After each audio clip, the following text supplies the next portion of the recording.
Regulation at internal checkpoints. Regulation at internal checkpoints, इसमें जो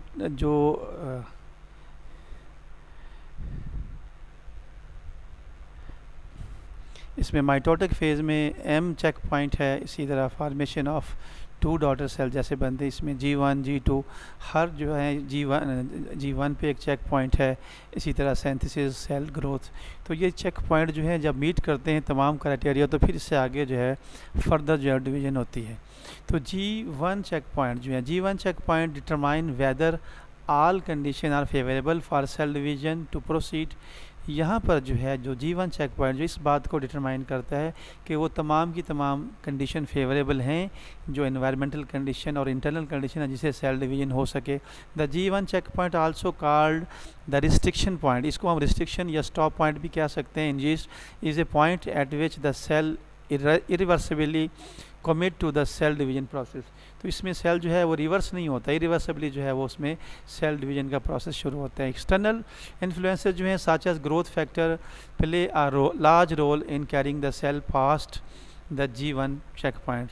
तो इसमें एक्सटर्नल इन्फ्लुएंस जो है जैसा कि ग्रोथ फैक्टर जो है ये बहुत ही इंपॉर्टेंट रोल प्ले करते हैं, जिससे सेल जो है वो G1 चेक पॉइंट को पास ऑन करता है और फर्दर डिवीजन का प्रोसेस होता है। In addition to adequate reserves and cell size, इसके साथ साथ इजाफी तौर पर जो है जो इजाफी रिज़र्व और सेल साइज़ है, there is a check for genomic DNA damage at the G1 check point. तो यहाँ पर जो है जीनोमिक DNA डैमेज ये भी एक चेक पॉइंट है G1 में अगर होता है। A cell that does not meet all the requirements will not be allowed to progress into the S phase. एक ऐसा सेल जिसमें तमाम के तमाम जो हैं ये रिक्वायरमेंट अगर पूरी नहीं होती तो फिर वो आगे एस फेज़ में नहीं जाता, प्रोग्रेस नहीं होती। The cell can halt the cycle, फिर सेल साइकिल स्टॉप हो जाता है। In attempt to remedy the problematic condition, जो प्रॉब्लम्स आई होती हैं फिर उनको रेमेडी उनको सेट किया जाता है। Or the cell can advance into G0, फिर या फिर सेल जो है वो G0 G0 कंडीशन में चला जाता है। And await further signal with condition improve when condition improve, फिर वो मज़ीद वेट करता है कि जब कंडीशन जो है वो नॉर्मल हो जाती है, इम्प्रूव हो जाती है, तो फिर ये प्रोसेस स्टार्ट होता है। दूसरा जो है G2 चेक पॉइंट है। G2 check point bars entry into the mitotic phase if certain condition are not met, तो ये भी बार रोक देता है अगर कुछ कंडीशन जो है वो मेट ना हो। As at the G1 check point, जैसा कि G1 चेक पॉइंट पे है, cell size and protein reserves are assessed, यहाँ पर सेल का साइज़ और उसमें पाए जाने वाली प्रोटीन की असेसमेंट होती है। However the most important role of the G2 check point is, सबसे इंपॉर्टेंट रोल G2 का ये है to ensure that all the chromosome have been replicated, कि तमाम की तमाम इस बात को इंश्योर किया जाता है, यकीनी बनाया जाता है कि सारे के सारे क्रोमोसोम जो है वो रेप्लिकेट हो जाए, उनकी डुप्लीकेशन हो जाए, and that the replicated DNA is not damage, और जो रेप्लिकेटेड DNA उसमें कोई डैमेज ना हो। If the check point mechanism detect problem, अगर इसमें कोई प्रॉब्लम फेस आती हैं, डिटेक्ट होती हैं with the DNA the cell cycle is halted, तो फिर भी सेल साइकिल जो है वो रुक जाता है, स्टॉप हो जाता है। And the cell attempt to either complete DNA replication, या तो फिर सेल जो है दोबारा DNA रेप्लिकेशन को कंप्लीट करता है या फिर रिपेयर करता है डैमेज को जो कि DNA में हो जाता है। M check point, the M check point occur near the end of the metaphase stage of karyokinesis, nucleus की तकसीम में मेटाफेज के एंड के करीब जो है ये प्रोसेस होता है, ये चेक पॉइंट है। M check point is also known as spindle check point, इसको हम स्पिंडल चेक पॉइंट भी कहते हैं, because it determine whether all the sister chromatids are correctly attach, इस बात को ये डिटरमाइन करता है कि तमाम के तमाम सिस्टर क्रोमेटिड जो है करेक्टली अटैच होते हैं to the spindle microtubule, because the separation of the sister chromatid, अगर सिस्टर क्रोमेटिड सेपरेट हो जाएँ during anaphase is an irreversible step, तो फिर ये दोबारा स्टेप रिवर्स नहीं होता, the cycle will not proceed, ये साइकिल फिर जारी नहीं जाता until the kinetochore of the each pair of sister chromatid, यहाँ जब तक के काइनेटोकोर ऑफ हर एक सिस्टर क्रोमेटिड क्रोमोसोम जो फर्मली एंकर मजबूती के साथ अटैच नहीं हो जाती to the at least 2 spindle fibre, कम अज़ कम 2 स्पिंडल फाइबर पे arising from opposite pole of the cell, जो कि सेल के अपोजिट पोल की तरफ से राइज होते हैं। In addition to the internally control molecules that regulate the cell cycle, इसके साथ साथ एडिशन में internally control side check point जो हैं टू ग्रुप जो है इंटरसेलुलर मालिक्यूल के जो कि रेगुलेट करते हैं सेल साइकिल को। This regulatory molecules either promote progress of the cell to the next phase. ये जो रेगुलेटरी मालिक्यूल है या तो वो प्रमोट करते हैं प्रोग्रेस को जो सेल नेक्स्ट फेज की तरफ जाता है, यानी पॉजिटिव रेगुलेशन होते हैं, या फिर हाल्ट करते हैं या उसको रोक देते हैं, जिसको हम नेगेटिव रेगुलेशन कहते हैं। रेगुलर मालिक्यूल्स में भी एक्ट इंडिविजुअली। रेगुलर मालिक्यूल जो है इंडिविजुअली अलग-अलग इंफरादी तौर पर काम करते हैं, और they can influence the activity or production of other regulatory protein, या फिर अदर जो रेगुलेटरी प्रोटीन है उसकी प्रोडक्शन की एक्टिविटी पर असरअंदाज होते हैं। Therefore the failure of a single regulator may have almost no effect on the cell cycle. यानी अगर एक फेलियर है सिंगल रेगुलेटरी जो है उसके सेल साइकिल पर इतने ज़्यादा इफेक्ट नहीं होते, specially if more than one mechanism control the same event. ख़ास तौर पर उस वक्त जब एक से ज़्यादा मैकेनिज्म जो है एक ही इवेंट को कंट्रोल कर रहे हों। कन्वर्सली इसके अगर अपोजिट रखें में the effect of A deficient और नॉन फंक्शनिंग रेगुलेटर, ऐसे डेफिशिएंट या ना रेगुलेटर जो रेगुलेटर है उनका जो इफेक्ट होता है इसके उलट होता है, can be wide ranging and possibly fatal to the cell, और मुमकिन ये सेल की डेथ का बायस बनता है if multiple process are affected, अगर एक से ज़्यादा मल्टीपल प्रोसेस इफेक्ट हो जाएँ। Positive regulation of the cell cycle है और negative regulation of the cell cycle है। Positive regulation of the cell cycle जो है टू ग्रुप ऑफ प्रोटीन की दो ग्रुप हैं, एक है जिन्हें हम कहते हैं cyclins and cyclin dependent kinases, CDKs are responsible for the progress of cell through the various check point. तो ये रिस्पॉन्सिबल हैं जो कि सेल को मुख्तलिफ चेक पॉइंट में से प्रोग्रेस करते हैं। The level of the 4 cyclin protein fluctuate throughout the cell cycle in a predictable pattern. यहाँ पर जो है ये लेवल जो है 4 साइक्लिन प्रोटीन के ये फ्लक्चुएट करते हैं सेल साइकिल में। इसको हम नेक्स्ट डायग्राम इसको जो है वो साबित करती है। Increase in the concentration of cyclin protein, अगर प्रोटीन की कंसंट्रेशन में इजाफा हो जाता है ट्रिगर्ड बाई एक्सटर्नल और इंटरनल सिग्नल, तो अगर ये एक्सटर्नल या इंटरनल दोनों सोर्सेज से सिग्नल से ये इफेक्ट होती है। After the cell move to the next stage, जब सेल अगली स्टेज में वो हो जाता है of the cell cycle, the cyclin that were active in the previous stage are degraded. तो वो साइक्लिन जो कि पिछले स्टेज में एक्टिव होती हैं वो ख़त्म हो जाती हैं, डिग्रेड हो जाती हैं।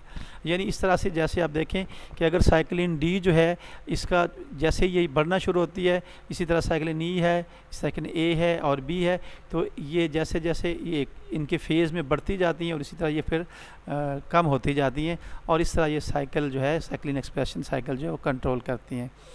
साइक्लिन डिपेंडेंट काइनेज जो है जिसमें CDK और साइक्लिन वगैरह जो है ये सेल के काइनेज और इसी तरह साइक्लिन बाइंड, तो ये इनको कंट्रोल करती हैं। और जब एक ख़ास जो है टारगेट प्रोटीन जो है हासिल हो जाती है तो फिर वो ख़ास स्टेप होने के बाद जैसे फीडबैक मैकेनिज़्म की तरह जो है ये कंट्रोल होती है। Cyclin regulate the cell cycle only when they are tightly bound to CDKs। ये उस वक्त काम करती हैं, रेगुलेट करती हैं जब ये टाइटली बॉन्ड हो जाती हैं CDKs के साथ, टू बी फुल्ली एक्टिव। जब वो मुकम्मल एक्टिव हो जाती हैं the CDK cyclin complex must also be phosphorylated, उसमें फास्फोरिलेशन होती है इन द स्पेसिफिक लोकेशन, जो ख़ास लोकेशन पर होता है। लाइक ऑल काइनेजेस, जितने भी काइनेजेस हैं CDKs आर एंजाइम, ये भी एंजाइम हैं, काइनेजेस हैं दैट फास्फोरिलेट अदर प्रोटीन, जो कि बाकी प्रोटीन को भी फास्फोरिलेट करती हैं। Phosphorylation activities the activate the protein by changing its shape. तो फास्फोरिलेशन जो है प्रोटीन को उनकी शेप में तब्दीली पैदा करके, जैसे इंड्यूस मॉडल होता है तो उनके मुताबिक जो है उनकी शेप में चेंज करके उनको एक्टिवेट कर देती हैं। The protein phosphorylated by CDKs are involved in advancing cell to next phase, ये अगले फेज़ की तरफ एडवांस करने में इन्वॉल्व होती हैं। The level of CDK protein are relatively stable, ये निस्बतन स्टेबल होता है throughout the cell cycle. However the concentration of cyclin की जो कंसंट्रेशन है वो फ्लक्चुएट करती हैं and determine when CDK cyclin complex form, कि कब जो है ये CDK साइक्लिन कम्प्लेक्स बनते हैं। The different cyclin and CDKs bind at specific point, ख़ास पॉइंट पे बाइंड होती हैं in the cell cycle and thus regulate different checkpoint, और ये मुख्तलिफ चेक पॉइंट को रेगुलेट करती हैं। Since the cyclic fluctuation of cyclin level are based on the timing of the cell cycle, चूँकि ये टाइमिंग ऑफ सेल साइकिल पर base करता है and not on specific event, किसी स्पेसिफिक इवेंट पर डिपेंड नहीं करता। Regulation of the cell cycle usually occur by either the CDK molecule alone, or या तो ये CDK मालिक्यूल इसको अलोन रेगुलेट करते हैं या फिर CDK साइक्लिन कम्प्लेक्सेस इनको रेगुलेट करते हैं। Without a specific concentration of fully activated cyclin या CDK कम्प्लेक्स अगर मुकम्मल एक स्पेसिफिक कंसनट्रेशन जो है फुली एक्टिवेटेड साइक्लिन या CDK मौजूद नहीं है, the cell can not proceed through the check point, तो फिर वो इस सेल इन चेक पॉइंट में से फर्दर प्रोसीड नहीं कर सकता। Although the cyclin are the main regulatory molecule, अगरचे साइक्लिन जो है ये मेन रेगुलेटरी मालिक्यूल हैं that determine the forward momentum of the cell cycle, जो सेल साइकिल के फॉरवर्ड मोमेंटम को डिटरमाइन करती हैं। There are several other mechanism, बहुत सारे मैकेनिज्म और हैं that fine tune the progress of cell, जो कि सेल की प्रोग्रेस को फाइन ट्यून करते हैं with negative rather than positive effect, जो कि नेगेटिव होते हैं ना कि उनके पॉजिटिव इफेक्ट होते हैं। These mechanism essentially block the progression of the cell cycle, ये जो मैकेनिज्म है ख़ास तौर पर जो है ये ब्लॉक कर देते हैं progression of cell cycle until problematic condition are resolve, उस वक्त तक जब तक कि ये प्रॉब्लमेटिक कंडीशन जो है वो रिजॉल्व नहीं हो जाती। Molecule that prevent the full activation of CDKs are called CDK inhibitor, ऐसे मालिक्यूल जो कि मुकम्मल तौर पर CDKs की एक्टिवेशन को प्रिवेंट करते हैं उन्हें हम CDK इनहिबिटर्स कहते हैं। Many of these inhibitor molecule directly और indirectly monitor particular cell cycle, इनमें से बहुत सारे जो हैं डायरेक्टली या इनडायरेक्टली सेल साइकिल को मॉनिटर करते हैं। The block placed on CDKs, वो जगह जहाँ पे CDKs की ब्लॉकिंग होती है by inhibitor molecule will not be remove until the specific event that the inhibitor monitor is completed, उस वक्त तक जब तक कि इनहिबिटर मालिक्यूल जो है मुकम्मल तौर पर रिमूव नहीं होता, जब तक कि स्पेसिफिक इवेंट जो है इनहिबिटर मॉनिटर मुकम्मल नहीं होते। Negative regulation of the cell cycle, the second group of the cell cycle regulatory molecule are negative regulator, negative regulator halt the cell cycle, ये सेल साइकिल को रोक देते हैं। Remember that in positive regulation active molecule cause the cycle to progress, यानी positive जो है वो cell cycle को एक्टिवेट करते हैं, जबकि जो नेगेटिव है उसको हॉल्ट रोक देते हैं। The best understood negative regulatory molecule are retinoblastoma protein, जिन्हें RB से जाहिर किया जाता है, जो P53 और P21 ये बैक्टीरिया से हासिल की हुई हैं। Retinoblastoma protein are a group of tumour suppressor proteins common in many cell, जो बहुत सारे सेल में कॉमन होती हैं। The 53 and 21 designation refer to the functional molecular masses of the proteins in kilodaltons. Much of what is known about cell cycle regulation come from research conducted with the cell, ये उन research से हासिल हुआ जो cell के साथ हुई है that have loss regulatory control, जिनमें रेगुलेटरी कंट्रोल ख़त्म हो जाते हैं। All three of these regulatory proteins were discovered to be damage, ये तीनों जो है रेगुलेटरी प्रोटीन डिस्कवर हुई हैं कि डैमेज हो जाती हैं या नॉन फंक्शन हो जाती हैं in the cell that had begun to replicate uncontrollably, ऐसे सेल जो हैं जिनमें जो अनकंट्रोलेबली जो है उनकी तकसीम होना शुरू हो जाती है, उनकी रेप्लिकेशन जो है अनकंट्रोल होती है, जैसे कि कार्सिनोमा कैंसर सेल होते हैं। In each case the main cause of the unchecked progress through the cell cycle was faulty copy of the regulatory protein, असल में हर केसेस में जो अनचेक्ड प्रोग्रेस होती है सेल साइकिल की, सेल जो है वो बगैर किसी वजह के तकसीम होना शुरू हो जाते हैं, उसमें फॉल्ट होता है, यानी डिफेक्टिव कॉपीज़ होती हैं रेगुलेटरी प्रोटीन्स की।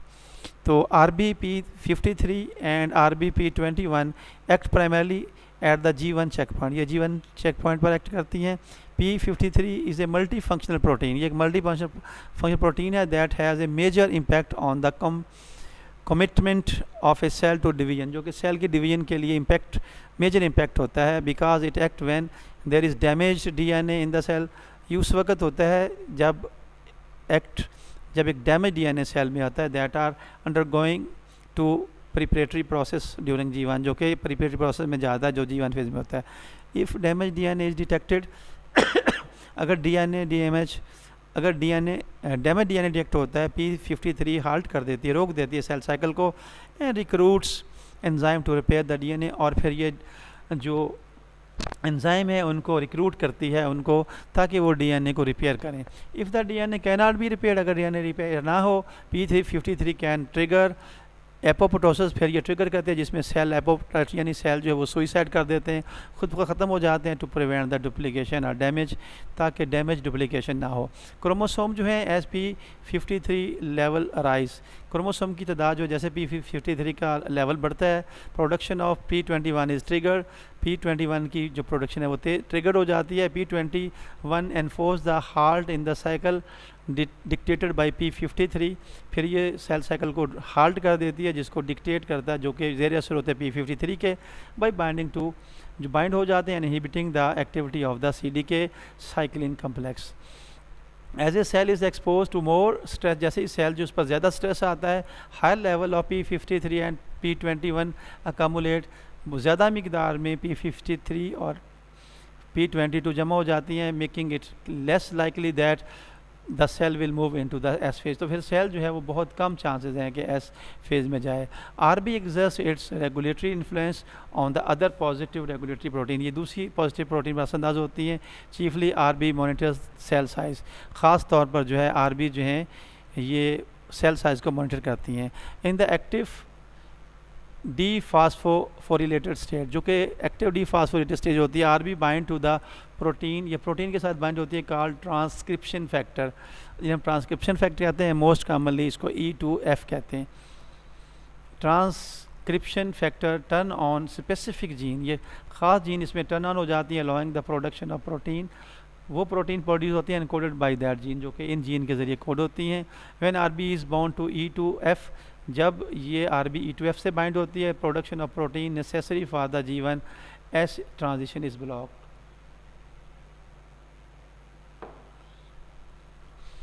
As the cell increase in size, जैसे सेल का साइज बनता है, RB is slowly phosphorylated, RB जो है आहिस्ता आहिस्ता फास्फोरिलेटेड हो जाती है until the it become inactivated, और आखिरकार ये इनएक्टिवेट हो जाती हैं। RB releases E2F which can not turn on the gene. अब ये RB जो है ये E2F रिलीज़ करती हैं, जो कि जीन को टर्न ऑन कर देती हैं, that produce the transition protein, जो ट्रांजिशन प्रोटीन बनाती हैं, and this particular block is remove, और ये ख़ास ब्लॉक रिमूव हो जाता है। For the cell to move past each of the cytokinesis checkpoint, हर एक जो चेक पॉइंट होता है, all positive regulator must be turn on, तो तमाम के तमाम पॉजिटिव जो हैं ये रेगुलेटर टर्न ऑन हो जाते हैं, and all negative regulator must be turn off, और तमाम के तमाम नेगेटिव जो हैं ये टर्न ऑफ हो जाते हैं। और ये एक यहाँ पे बताया गया है कि E2F जो है ये बाइंड हो जाती है RB के साथ, और इसका DNA और ATP मालिक्यूल जो सेल जो है उसकी नॉर्मल डुप्लीकेशन, और ये RB प्रोटीन उसके साथ बाउंड हो जाती है। ओके, अल्लाह हाफिज़।